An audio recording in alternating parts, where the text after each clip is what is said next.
जैनम जयतु शासनम विश्व कल्याण कारकम। हाथ नीचे कर लें। विश्व में एकमात्र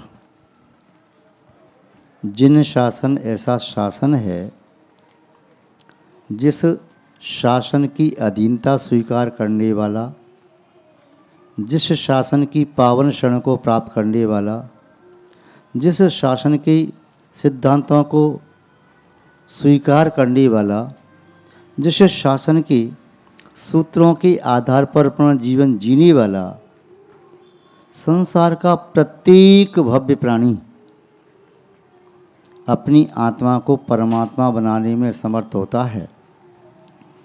इसलिए हम और आप सभी श्री जिनेंद्र भगवान श्री जिनवाणी और नृगंत गुरुओं के पाद मूल में बैठकर शुद्ध अंतःकरण से भावना भाते हैं।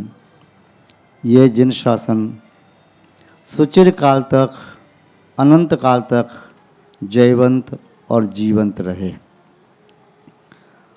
उपस्थित धर्म स्नेही सत श्रद्धालु भव्यवर पुंडरीक पुण्यात्मा महान भाव, राष्ट्रीय पर्व है आज।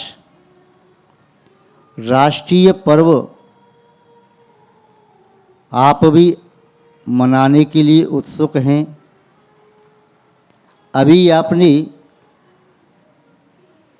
ध्वज आरोहण करके इस सभा का प्रारंभ किया और एक बालिका ने देश हित, समाज हित, धर्म हित, प्राणी मात्र के हित में अपने विचारों को प्रस्तुत किया। उसके उपरांत आपने माननीय पंकज जी आदर्श नगर जयपुर, जो लाहौर पाकिस्तान से जयपुर में शिफ्ट हुई, किस प्रकार वहाँ से जिनालय को लाई, जिनवाणी को लाई, उन्होंने अपना अनुभव, अपनी बुजुर्गों का अनुभव बताया। क्या परिस्थिति थी उस समय। इसके उपरांत पुणे हमारे भरत भाई दहीसर, उन्होंने जैन दर्शन से अनुस्यूत संस्कारों को, अपनी भावों को एवं जिन शासन की प्रभावना और कर्तव्यों का पालन कैसे करें, इस संबंध में अपनी विचार प्रस्तुत किए। राष्ट्रीय पर्व है आज। राष्ट्रीय पर्व को राष्ट्र के प्रत्येक नागरिक के द्वारा अपनी निष्ठा, भक्ति और शक्ति के अनुसार मनाना चाहिए। जैन पर्व होते हैं, उन जैन पर्वों को जैन समुदाय मनाता है। हिंदू पर्व होते हैं, हिंदू जन उन्हें उत्साह के साथ संपन्न करते हैं।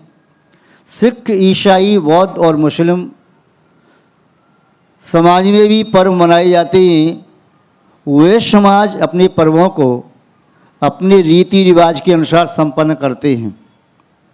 राष्ट्रीय पर्व किसी जाति विशेष, संप्रदाय विशेष, आमनाय विशेष, वर्ण विशेष, प्रांत विशेष, भाषा या जीवन शैली विशेष से संबंधित नहीं है।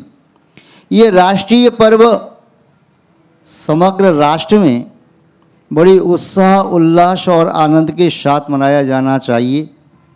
हिमालय से लेकर के और कन्याकुमारी तक पूरे भारतवर्ष में, यहाँ पर आपके प्रशांत महासागर से लेकर के और पश्चिम बंगाल की खाड़ी, उधर बंगाल की खाड़ी, इतने समग्र भारतवर्ष में जितने भी प्रांत हैं, जितने भी जिले हैं, नगर हैं, शहर हैं, ग्राम हैं, मोहल्ले हैं या छोटी छोटी बस्ती है, वे सभी उत्साह के साथ अपने देश की गरिमा, गौरव, महिमा का भान करें। देश की स्वतंत्रता, अखंडता सदैव बरकरार रहे, इस प्रकार का पुरुषार्थ करें। सभ्यता, संस्कार, संस्कृति और मर्यादा के सांचे में ढला हुआ यह भारत देश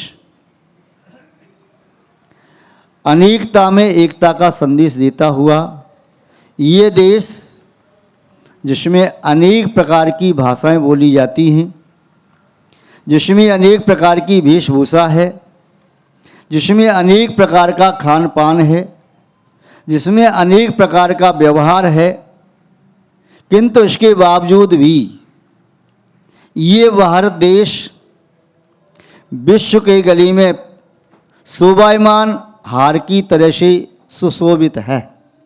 जैसे कोई भी हार होता है उसमें रत्न होती, हीरा, पन्ना, नीलम, बैडूरमणि इत्यादि रत्न उपरत्न से सुशोभित होता है। ऐसे ही ये भारतवर्ष अनेक प्रकार की संस्कृतियों से सुशोभित, मान मर्यादा सभ्यता से समन्वित, प्राणी मात्र के कल्याण की भावना से अनुप्रेरित ये है भारत विश्व का गुरु होने के लायक है। विश्व के अन्य किसी देश में विश्व गुरु होने की सामर्थ्य नहीं, किंतु भारत में जो विशेषताएं हैं वह विशेषता अन्य देशों में संभव नहीं। आध्यात्म विद्या का सूत्रपात भारत देश से हुआ, सभी तीर्थंकरों का जन्म भारत देश में हुआ, भारत देश में धर्म प्रचारकों का जन्म हुआ, भारत देश में देश के लिए मर मिटने वाले शहीदों का जन्म हुआ। भारत वह देश है जो केवल और केवल सिर्फ अपने लिए नहीं जीता, सबके लिए जीता है और सबको जीने की कला सिखाता है। महानुभाव, राष्ट्रीय ध्वज 22 जुलाई 1947 इसका निर्णय हुआ तिरंगा झंडा का, और 15 अगस्त 1947 में इसका आरोहण हुआ। 1857 से क्रांति प्रारंभ हुई मेरठ उत्तर प्रदेश के जिले से। वह क्रांति की अग्नि निरंतर जलती रही। लगभग 90 वर्ष तक देश के कितने युवा और युवतियों ने स्वतंत्रता को प्राप्त करने के लिए स्वतंत्रता की महायज्ञ में अपना धन, अपना तन और अपना स्वजन परिजन जो कुछ समर्पण करना पड़ा किया।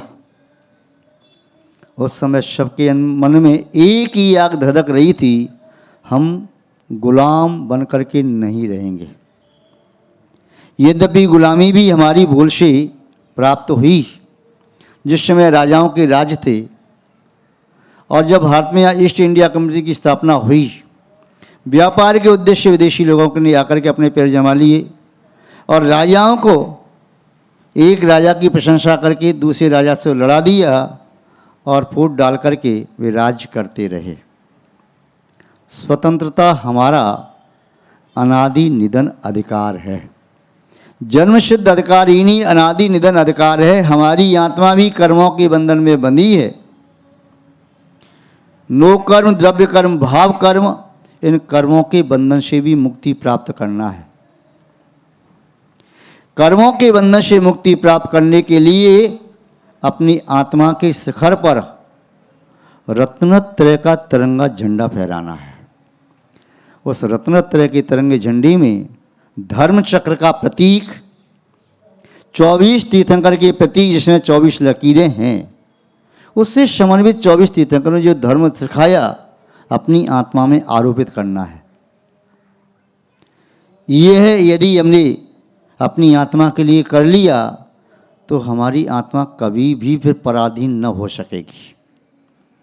देश की गुलामी की जंजीरें काटी, चाहे उन्हें काटने के लिए प्राण निछावर करने पड़े, चाहे अपना सर्वस्व समर्पण करना पड़ा, किंतु अपनी मान मर्यादा का उल्लंघन नहीं किया। देश पर जब जब संकट आए उस समय देश के शासकों ने तब तब देश की रक्षा की, देश की अस्मिता को खंडित नहीं होने दिया, देश की प्रतिष्ठा आगे बढ़ाई, चार चांद लगाए।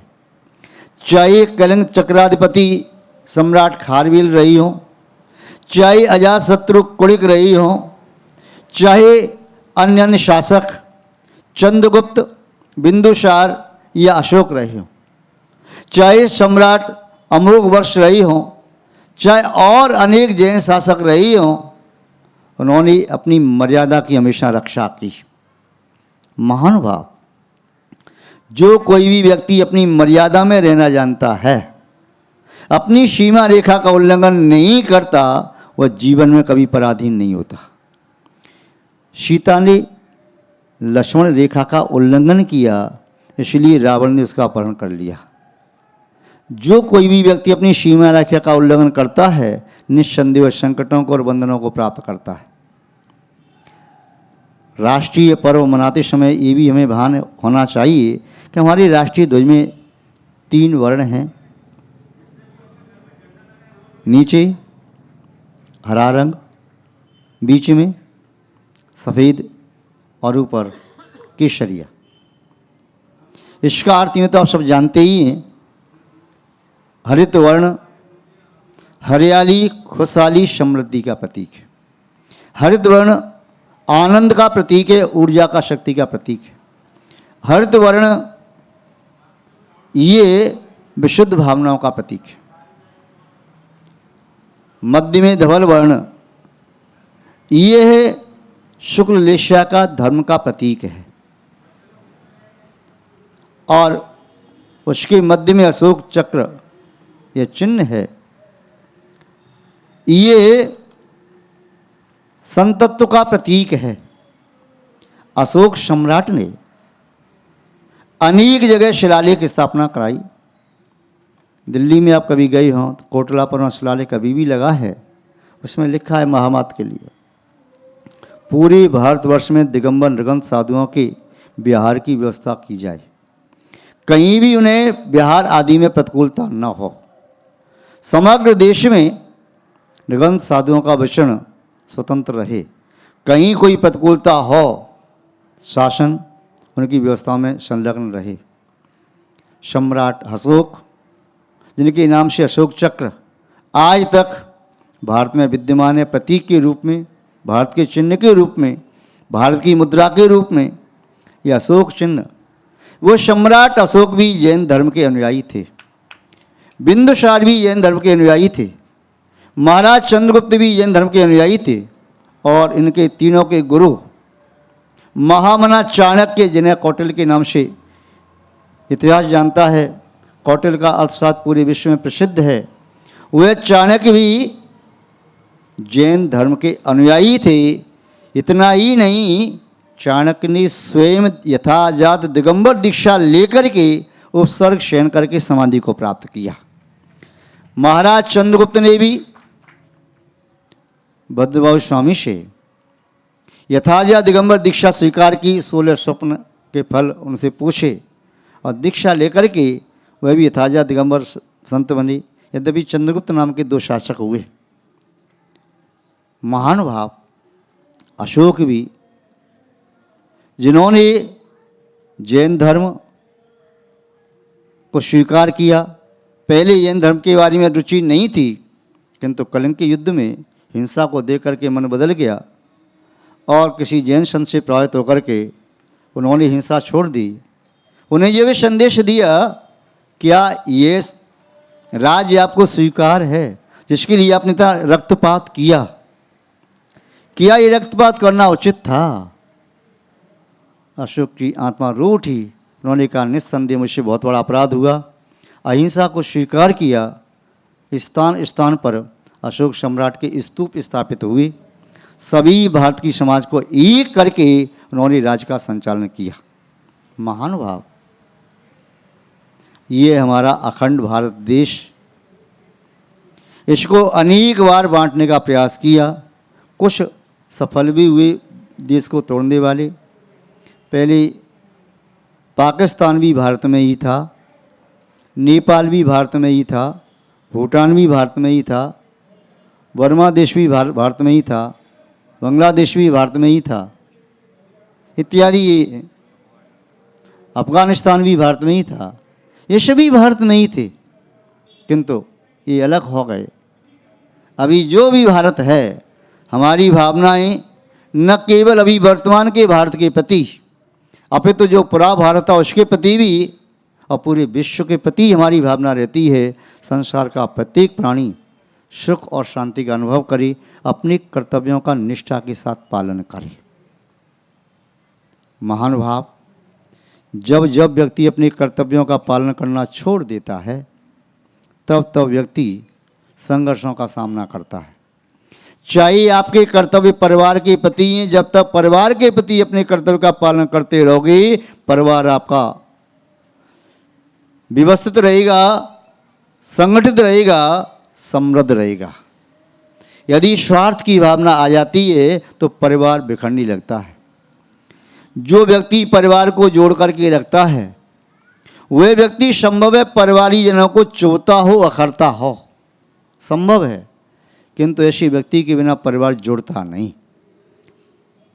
आकाश में उड़ते हुए कागज यदि एक पिन का सहारा प्राप्त कर लेते हैं, पिन उन्हें चुभ जाती है, तो वे कागज एक पुस्तक का रूप ले लेते हैं। ऐसे ही परिवार में कोई ऐसा व्यक्ति हो जो चुभने वाला हो, सबको जोड़ करके रखे, उसकी बात बुरी लग सकती है, किंतु यह बात बड़ी भली बात कहते हैं। अच्छे इंसान और अच्छी पुस्तकें जल्दी समझ में नहीं आती, समझने में बहुत देर लगती है। आज पूरे समग्र भारत को जोड़ करके जो रखे हुए हैं, जो बुद्धिजीवी, देश के शीर्षस्थ नेता या देश की सेवा करने वाले सेवक या अपना समर्पण देश के लिए करने वाले महानुभाव, चाहे भले ही भी आपको चुभ भी रहे हों, किंतु देश की अखंडता, देश की नेकता और देश की समृद्धि में उनका महत्वपूर्ण योगदान रहता है।